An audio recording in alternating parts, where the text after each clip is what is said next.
The question I get asked the most from potential home buyers or people curious about the project is, why Romania and why did you do this?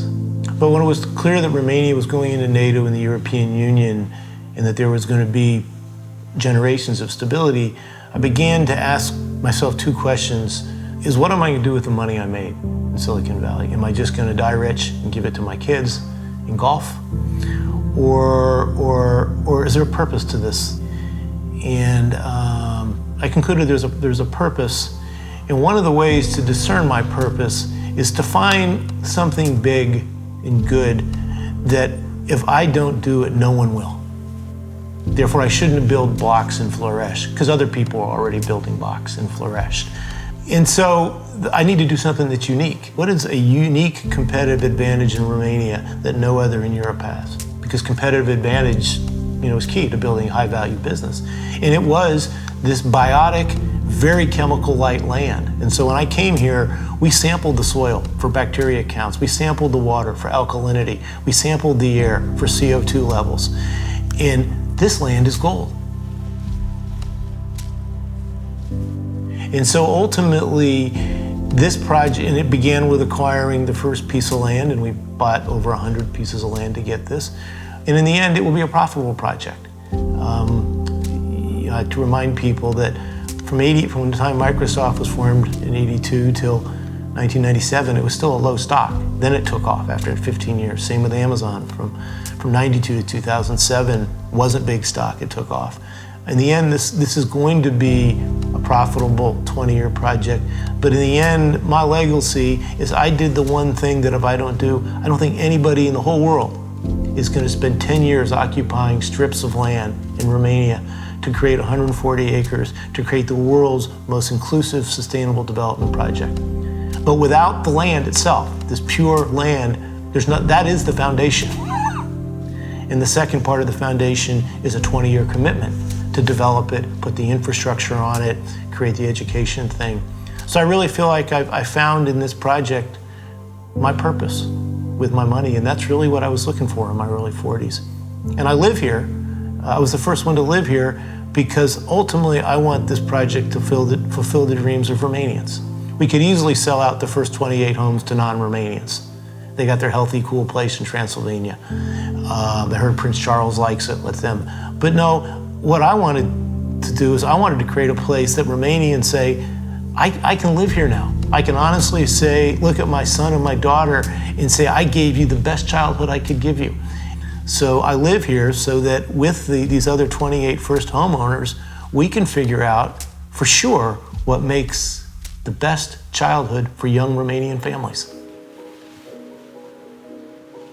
So for the last really 9 months, this has been a massive construction site. We are putting about 30 million lei into homes, millions, 2.5 million euros into infrastructure, and sold over half the homes. And so my number one priority in the short term is to make sure that the 28 homeowners here are completely satisfied. It's a lot to build 28 homes at one time, but it's really easy. And then even when they move into the homes, the walking trails are great. They're very satisfied with the school. And so we're almost myopically focused on fulfilling the promise to the 28 homeowners. The second thing that I want to do, and I talk to homeowners, is I really want to get the 28 homeowners involved in the project. And I'm the largest investor. I want their input on everything. I want their input on the tuition in the school. We can make the tuition, we can change it within a range based on how much do you want, how much the parents want to volunteer. So I want the 28 families to feel like they're a partner. In fact, they are a partner. They're an investment partner. People always asked, what comes next after phase one? And we said, well, the village. We need a commercial center where we can have a lot more people here, where people can work here.